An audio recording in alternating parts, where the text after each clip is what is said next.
Coruscant was not only the home of the Republic's capital, but it was also the home of the Republic's main military complex, a large military installation that played a key role in the Republic's military matters. But what exactly was it? Well, in today's video, I break down every aspect of this base, from its history to every single part of it that we know about.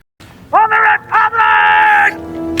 When the Republic military needed a headquarters, this massive base was created and was simply called the Republic Military Base. However, it did have a more complex name, which was the Republic Center of Military Operations. This military installation was designed by Orson Krennic, who at the time was working with the Corps of Engineers, and it was created sometime before the first year of the war, or at least by the first year of the war. And this is made clear by the fact that there was meetings of the Republic Strategic Advisory Cell in the first year of the war at this base. Nonetheless, sources will claim that the CMO was located in the Federal District of Coruscant, adjacent to the Coruscant shipyards. However, there needs to be a little bit of an explanation about this. See, the Federal District, also known as the Military District by some, is where we see the Senate building, Padme's apartment, the Jedi Temple, the Coruscant shipyards. I mean, it is a very, very large area. Furthermore, there is the claim that the shipyards were adjacent to the CMO. But if you look at all of the scenes with the Republic's military base in it, there's no sign of the shipyards nearby or vice versa. And while this could be a plot hole, it is more than possible that the area known as the Federal District is just extremely large, so the space between them seems large, but in reality, it's a small fraction of the Federal District as a whole. Nonetheless, with the history of the base established, let's take a deep look at what the base actually holds on the inside. And to start, let's look at the main building.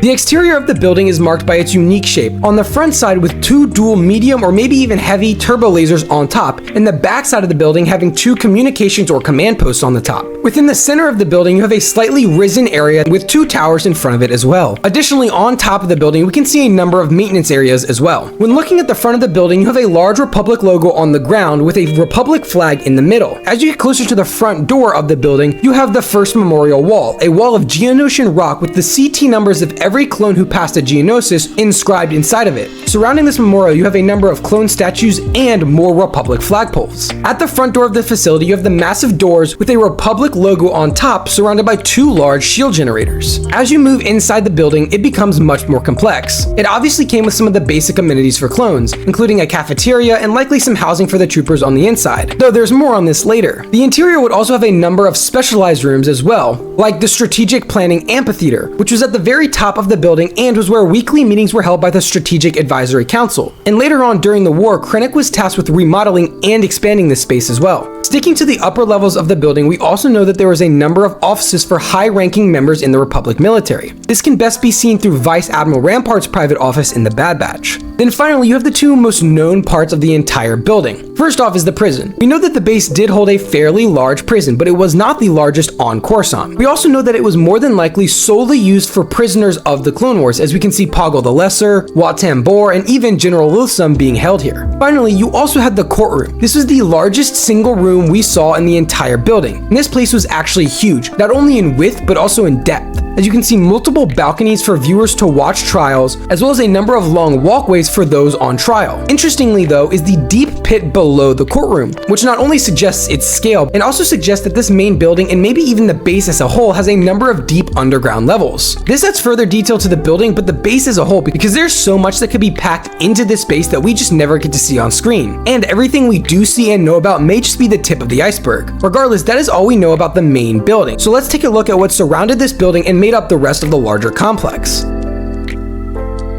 Moving to the rest of the complex, you have four main areas to focus on. One of the most notable is the four large hangars outside the front entrance of the main building. These hangars were large enough to hold many vehicles, and we can actually see a peek inside these specific hangars during Tales of the Jedi. But if you really want a sense of scale, these are the same types of hangars that were used to store the Zillo Beast at a different location on Coruscant. And when you look at the Zillo Beast inside of these hangars, you really get a sense of how large they were. However, we never see any vehicles inside them specifically at the Republic's military base, as anytime that there are vehicles there, they are all stationed on the outside of the hangars. The next very notable part of the Republic base is the Venator docking bay. This was located directly behind the main building and is only seen occupied by a Venator once, though we can see that the trench for the Venators is very long and could likely support 3 or even more Venators at one time. Additionally, we also know that the walls of the trench that the Venator sat in could be a place for more storage, docking bays, or even staging areas, as if you compare it to the layout of the Coruscant shipyards we see in Revenge of the Sith and other episodes of the Clone Wars, we get a real sense of what goes on inside them. them. On either side of the main building and the hangars are two sets of buildings which can only be presumed to be barracks. Now they may not be barracks, but to me they resemble them because on either side each set of buildings is exactly the same, which leads me to believe these were just mass-produced, copied and pasted barracks.